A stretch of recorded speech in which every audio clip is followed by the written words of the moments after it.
back in a way as far as UFC is concerned?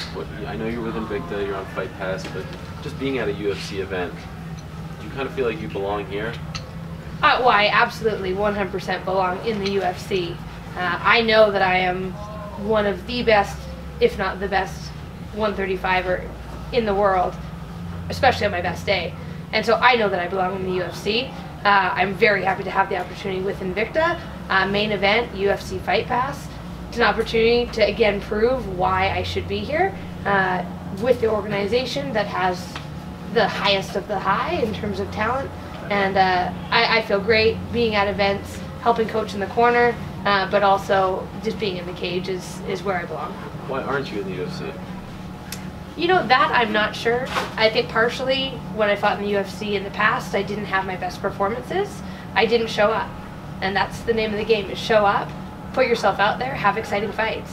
And my first start of the career was, I don't know, I think 8 finishes in a row.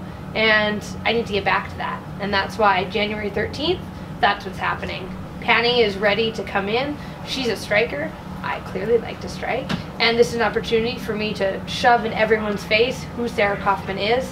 Happy Canadian, killer in the cage. Do you take this opportunity as a chance, like you view it as a chance to get back, or are you not even thinking about the UFC anymore? This stage of my career, of course, the UFC has the top talent. They have so many females to challenge yourself with every day that you have the opportunity to get in there. But I'm ready at this stage of my career to fight for myself, to fight for just why I can be the best. I don't care who I'm fighting as long as I perform at my abilities. And that is where the belt should be. And I know that probably 18 months from now, I'm definitely going to be back in the UFC and in title contention. How is Invicta treating you at the moment behind the scenes? Invicta's great. I've worked with Shannon Knapp at Strikeforce, and through Invicta I fought for them once before, and this opportunity, she's been great. She's put me as the main event, so it means she has a lot of faith in my skills and my ability to kind of hold a main event on a Fight Pass card, and I think that says a lot for how she feels about me, and also trying to push women forward and give everyone opportunities. You're fighting Swedish fighter Pannie Kianzad. Could you give us a little bit of your thoughts about her as a fighter? I don't know a ton about Pannie. I've watched her last 3 fights, but she's had kind of long breaks as well from her last fight to now. So I'm sure a lot's changed, but she brings a lot of excitement. She likes to throw with her hands, and it kind of has that powerful style when she uses her strike. So it presents a really fun matchup for a main event, for myself as a fighter, as well as for the fans to watch at home. Sarah, you know, free agency has been a very hot topic over the past, 18 months or so. But for women, it's a different kind of ball game because there aren't that many options outside of the UFC. Bellator is starting to get into it a little bit. There's Invicta. I know you went overseas. But what is it like being a female mixed martial artist who tests the free agent waters, so to speak? What's that experience like?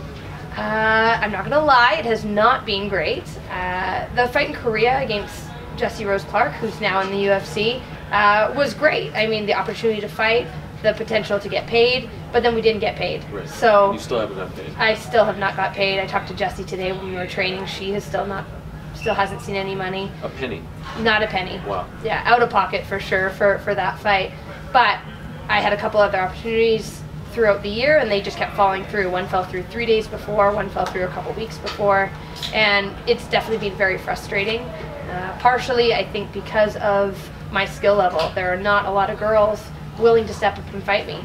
In the UFC, the big issue, I think, was there weren't girls stepping up to fight me. I was clawing and scratching and trying to put my name out there for any opportunity.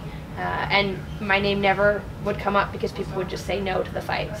And so I think that's also been part of the issue in trying to find fights outside of the UFC, is just girls say no when they hear Sarah Kaufman.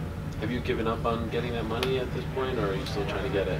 I mean, I love money, so yeah. I would still like to get it. The money from Korea. From Korea, I understand, yes. I mean, I like all money, but the money that I worked for and earned and put my body on the line for, I've tried to contact them, but they kind of kept in contact for maybe till like July, August, and I haven't heard from them since. Wow. Has anyone got paid from the card? Yeah, some people did. Oh, wow. Part of the card got paid, and then they ran out of money, and then just, sorry, Wow. we're in Korea. So at least now you have something a little more stable with Invicta, and then hopefully that leads to getting back here. That's kind of Yeah. Invicta, I know I'm going to get paid. I know I'm going to get a fight opportunity. They've been really good. I actually originally had a different opponent, and then we got Pannie maybe 2 weeks ago. So I'm just happy to have an opponent and one who's game and willing to step in the cage and put herself on the line to let me get a win. You said you're the happy Canadian, but is it fair to say that maybe you have a chip on your shoulder considering everything that's happened this year going into this fight?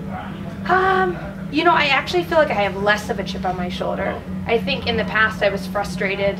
I mean, when Ronda had the belt, I had already fought Ronda, so I feel like a lot of the opportunities weren't there because they were trying to get new people for Ronda. And then when Holly won, and then Misha, and now Amanda, I think it's really opened up the landscape at 135. And the UFC needs bantamweights. They need exciting bantamweights. And so my goal, January 13th, is to remind people that I am the exciting bantamweight that they need.